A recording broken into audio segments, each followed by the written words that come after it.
সেনাবাহিনী যে কোনো সময় ক্ষমতায় আসবে। কেন মনে হচ্ছে মঞ্জু ভাই?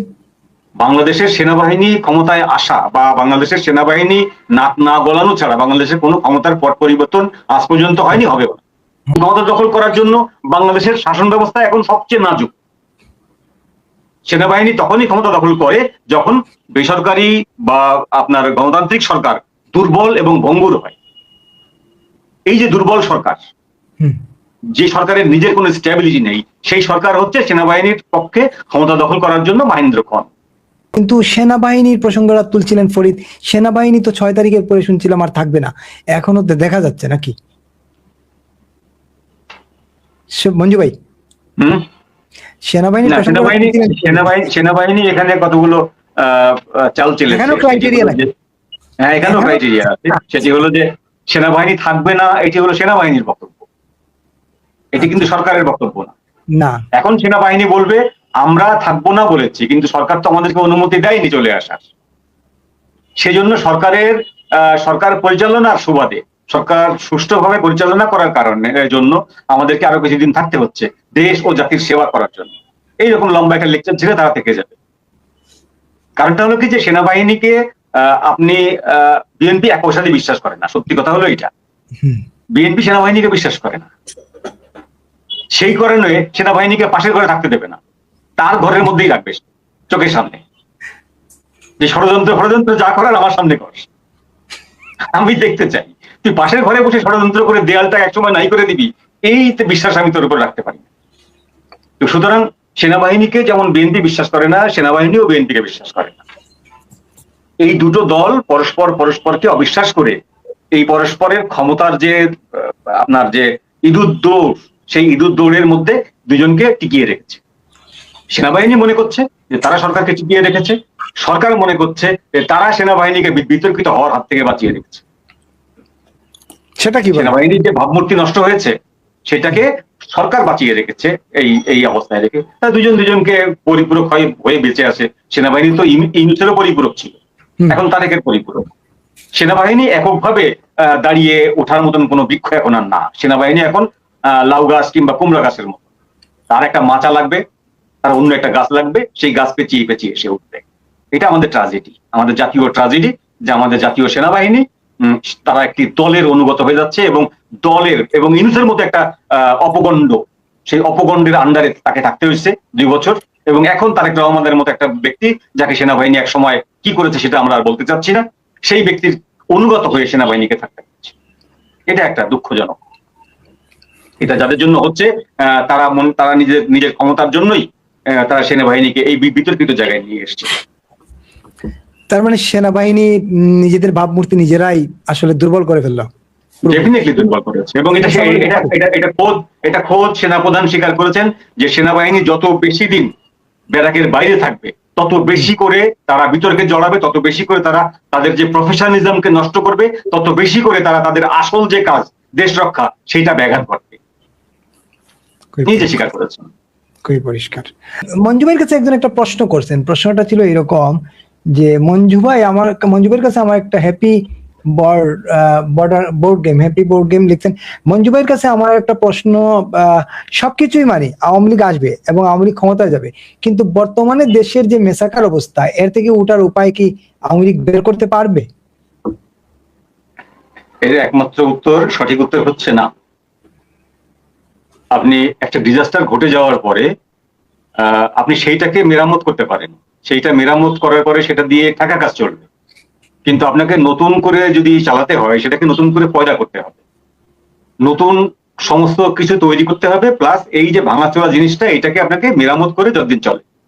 আপনি ধরেন মোটরসাইকেলের 2টা টায়ার, আপনি সবচেয়ে খারাপ টায়ারটা যেটা সেটা সামনের দিকে দেবেন, কারণ ওখানে ওয়েট কম লাগে, এবং সামনের টায়ার পাংচার হলেও আপনি ওটা 1 মাইল বা আধা মাইল ঠেলে নিতে পারবেন গ্যালভানাইজিং স্টোর পর্যন্ত। কিন্তু আপনাকে পেছনের চাকাটাতে আপনাকে সবসময় ভালো টায়ারটা দিতে হবে। তো যখন টায়ার দুটোই পুরনো হয়ে যায় তখন দেখতে হবে কোনটা বেশি পুরনো, সেই বেশি পুরনোটা সামনে দিতে হয় আর কম পুরনোটাকে পেছনে রাখতে হয়।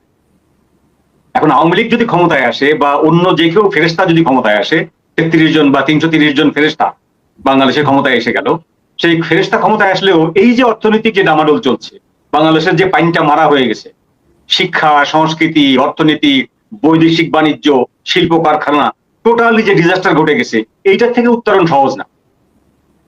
তবে হ্যাঁ, যদি আওয়ামী লীগ আসে সেক্ষেত্রে যেটা হবে যে আওয়ামী লীগের একটা সাইড শক্তি হচ্ছে যে আওয়ামী লীগ ক্ষমতায় আসলে ভারত থেকে আওয়ামী লীগ বিপুল পরিমাণে টাকা ঋণ নিতে পারবে রিকনসিলিয়েশনের জন্য, রিকনস্ট্রাকশনের জন্য। সেই ঋণটা কিন্তু ওই ফেরেশতারা পাবে না বা অন্য কেউ পাবে না, সেনাবাহিনীও পাবে না। যদি সেনাবাহিনীও ক্ষমতা দখল করে তো তুরস্ক, পাকিস্তান ওই ঋণ দেওয়ার হ্যাডম রাখে না, ক্ষমতা রাখে না, আর আমেরিকা দেবে না। আমেরিকা যাই করুক, আমেরিকা সারা দেশে, সারা পৃথিবীতে আপনার ঘাঁটি বানাক, সারা পৃথিবীতে কালার রেভলিউশন পয়দা করে বেড়াক, তারা কিন্তু সেনা শাসনকে আমার বৈধতা দেয় না। হ্যাঁ, চোরের আবার কিছু ইমান আছে, তো সেই ইমানটা হলো যে তারা সেনা শাসনকে বৈধতা দেয় না। মোড়ক তাদের লাগে, ইমানদার বেঈমান, তাদের একটা ডেমোক্রেটিক একটা মোড়ক লাগে। তো সেই জন্য আওয়ামী লীগ ক্ষমতায় আসলে যেটা হবে যে সেটা হলো যে ভারত থেকে বড় অঙ্কের একটা ঋণ পাবে, সেই ঋণটা দিয়ে এই ড্যামেজ কন্ট্রোলটা করতে চেষ্টা করবে। কিন্তু সহজে এই ড্যামেজ কন্ট্রোল হবে না। এইটা প্রশ্ন করছেন যিনি, তার জন্য এটা উত্তর যে ভাই না, আমাদের দেশের যে কপাল পোড়া হয়ে গেছে, কপাল ভাঙা হয়ে গেছে, ওইটা জোড়া লাগবে ঠিকই, কিন্তু মোটা দাঁত থেকে যাবে, লম্বা সময় লাগবে এটা রিকভার করতে। রাইট, লম্বা সময় লাগবে। আচ্ছা মঞ্জু ভাই, একটা প্রশ্ন আপনি বলেন, সেনাবাহিনী যদি ক্ষমতা আসে, আপনার কি মনে হয় সেনাবাহিনী ক্ষমতা আসবে নাকি? সেনাবাহিনী যে কোনো সময় ক্ষমতায় আসবে। কেন মনে হচ্ছে মঞ্জু ভাই? বাংলাদেশের সেনাবাহিনী ক্ষমতায় আসা বা বাংলাদেশের সেনাবাহিনী নাক না গলানো ছাড়া বাংলাদেশের কোনো ক্ষমতার পট পরিবর্তন আজ পর্যন্ত হয়নি, হবে না। সেনাবাহিনী হচ্ছে ক্ষমতায় আসা এবং যাওয়া, এই দুটোর মনিটরিং এজেন্ট। না আপনি যদি এখন ধরুন আগামী বছরের জুলাই মাসে ওয়াকার সাহেবের চাকরির মেয়াদ শেষ। এখন ওয়াকার সাহেব আর একটা পার্টি করবে না, এই গ্যারান্টি কি আপনাকে কেউ দিয়েছে? দেয়। এই সেম ভাবে কিন্তু পার্টি করেছে জিয়াউর রহমান, সেম ভাবে পার্টি করেছে এরশাদ, সেম ভাবে পার্টি করতে চেয়েছে ইউনূস, কিন্তু ইউনূসেরটা ফল করেছে, জিয়াউর রহমান এবং এরশাদেরটা কিন্তু ফল করেনি, সাকসেসফুল। প্রথমে সেনাবাহিনী দখল, তারপরে দেশ রক্ষা, দেশকে উদ্ধার করা, তারপরে সংবিধান স্থগিত করা, করে দেশকে সামরিক আইনের মাধ্যমে এনে একটা জায়গায় নিয়ে যাওয়া, তারপরে একটা দল গঠন করা, দল গঠন করে একটা নির্বাচন দেওয়া, নির্বাচন দিয়ে নিজের কিংস পার্টিকে জিতিয়ে আনা।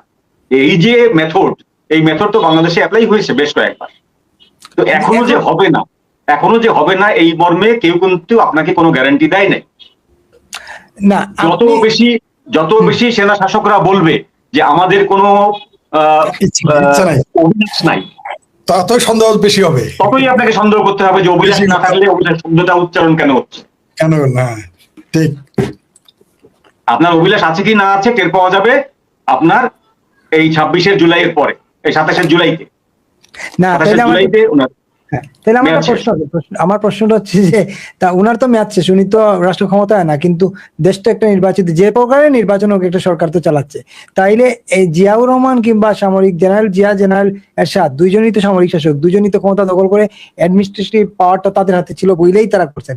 এখন তো অ্যাডমিনিস্ট্রেটিভ পাওয়ার একটা নির্বাচিত সরকারের হাতে, সে যেভাবে এখানে টেকনিকটা হচ্ছে নতুন টেকনিক, সেটা হলো যে জিয়াউল হক এবং জিয়াউর রহমানের আমলের যে টেকনিকটা, সেইটা আসিম মুনির এবং ওয়াকারুজ্জামানের আমলের টেকনিক হিসেবে আর চলবে না, ওইটা বাতিল হয়ে গেছে।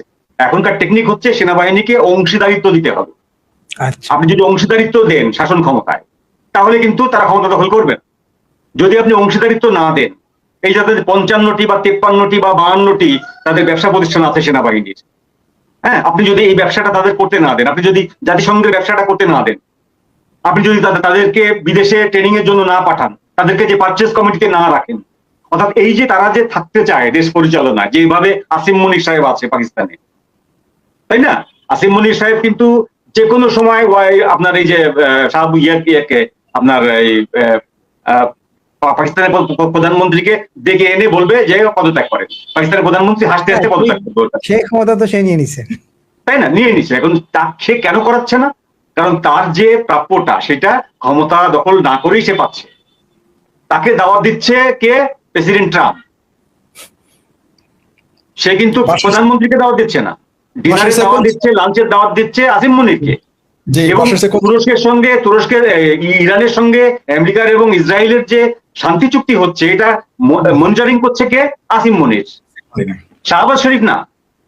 তো সেই রকম যদি বাংলাদেশে যদি আপনি ওয়াকার সাহেবের যদি এরকম ক্ষমতা খর্ব করেন, ওয়াকার সাহেব কয়েক মাস আগে বলেছেন না সেনাবাহিনী জনগণের সেবা করতে চায়, সরকারের সাথে প্যারালাল থেকে সেনাবাহিনী জনগণের অংশীদারিত্বের সাথে জনগণের সেবা করতে চায়।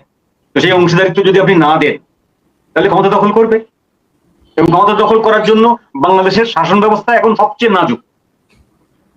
সেনাবাহিনী তখনই ক্ষমতা দখল করে যখন বেসরকারি বা